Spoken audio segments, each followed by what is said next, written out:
have Marico MD Saugata Gupta with us to discuss how Marico is handling the reopening and the lockdown after effects.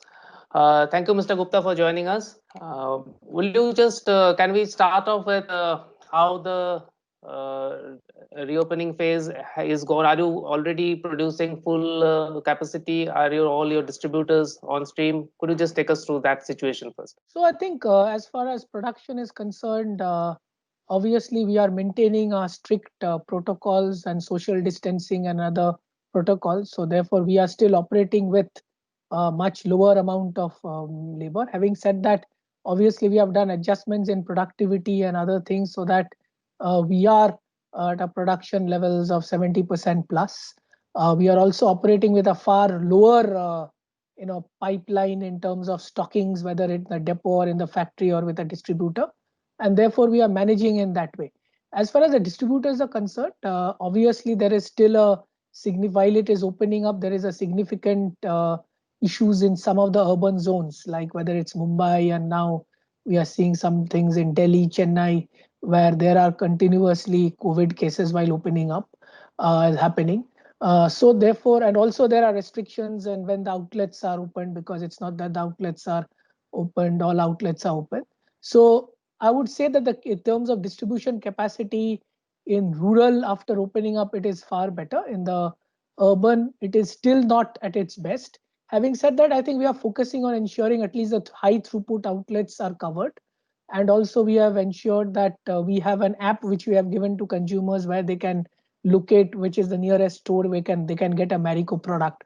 So that is how we are operating. So it's not at full strength yet, but I think somehow we have innovated, and to a large extent, all the players in the sector are improvising to ensure that there is availability to the extent possible. You mentioned certain innovations, adjustments that you are doing. So, how are your business processes changing during this process of adjustments, and are there significant cost reduction exercises also on?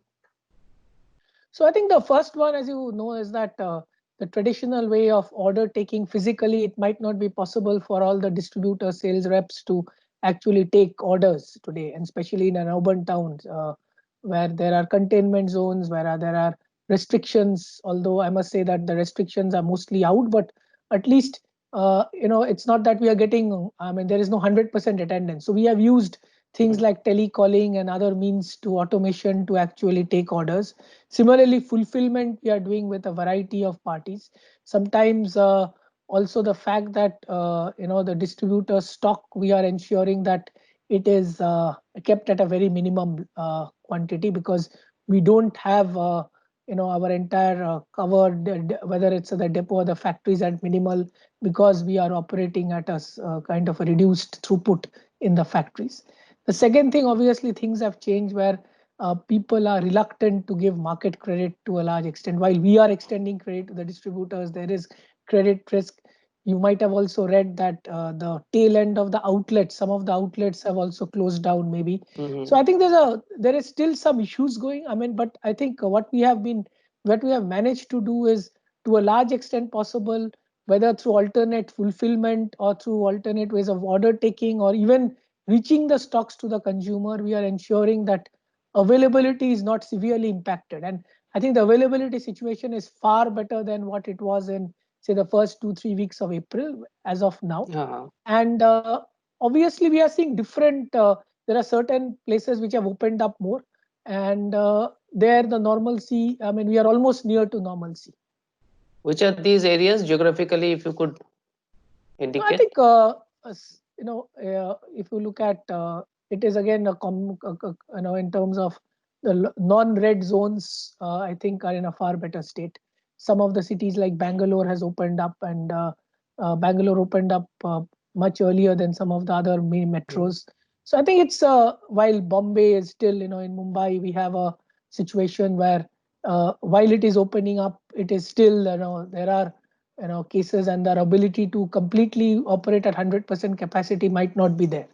But having said that, I think the availability situation is far better, and it's I think, and we have thanks to all the interventions by the government and the various notifications, I think the situation is far better today.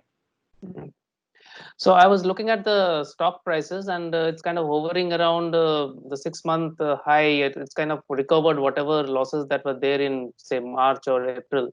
And so it's kind of the market kind of sense that a rebound in this industry particularly. So what sense do you make out of that?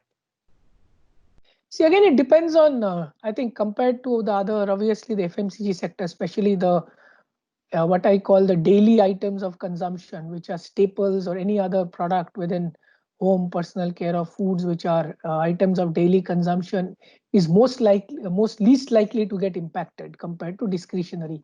And obviously, some companies have a larger, I would say, the component of their business, which are items of daily consumption. Second, and therefore, in terms of the pecking order, FMCG, especially staples or items of daily consumption, essential, are least likely to get impacted compared to others which are discretionary. And it could be anything which is out of home consumption, anything which is deemed a little more, much more discretionary. So therefore, I would say that that is the one of the reasons. Number two, I think, is that uh, in the case of food, and people are much eating far more at home. So therefore, there are much more consumption occasions for packaged foodstuffs, or even a category like edible oil, because some of the premium brands of edible oil, like what we have, Saffola for our stable. And therefore, I think and also there will be some companies which have health and hygiene or immunity, which actually again has taken a significant, in terms of consumer preferences and consumer adapting to these categories. So I think, compared to some of the other sectors, our sector is, in terms of the impacted, far lower. Having said that, I think consumer spends and consumer disposable income is going to get impacted, and therefore, I think there could be potential risk of down trading.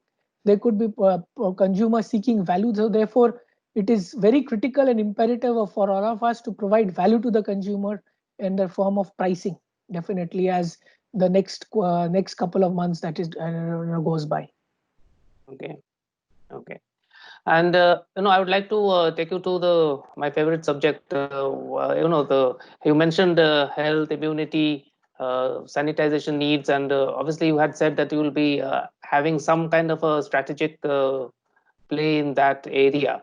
So, and you have already launched a sanitizer for fruits and vegetables kind of a product already. So, what are your thoughts on exploiting this opportunity where demand is opening up? So I think, firstly, a lot of players went into hand sanitizers because I think there was a need for the country, and I think it was a lot of people went in as an opportunistic entry. The way we see it is that it is not tactical. Our entire play in the health and hygiene, because health and hygiene needs are here to stay, is to look at potential unmet needs and potential differentiated niches which we can fulfill. So I think the first one we have done is this Veggie Clean, which is for cleaning of vegetables. And this is just not right. I mean, this is the need will continue, because I think it also cleans vegetables of pesticides and other things other than, of course, germs. And therefore, I think we will look at certain niches, because I think the consumer sensitivity and the consumer, it's far more higher in respect to health and hygiene habits than it was maybe in a pre-COVID times. So our entry is not tactical. We will seek differentiated spaces. Having said that, I think we have to, uh, instead of just participating in one category, it could be 4, 5 categories together, making a critical mass. Thank you, Mr. Gupta, for talking to us on this interview, and we hope to stay in touch with you for the future. Thank you so much.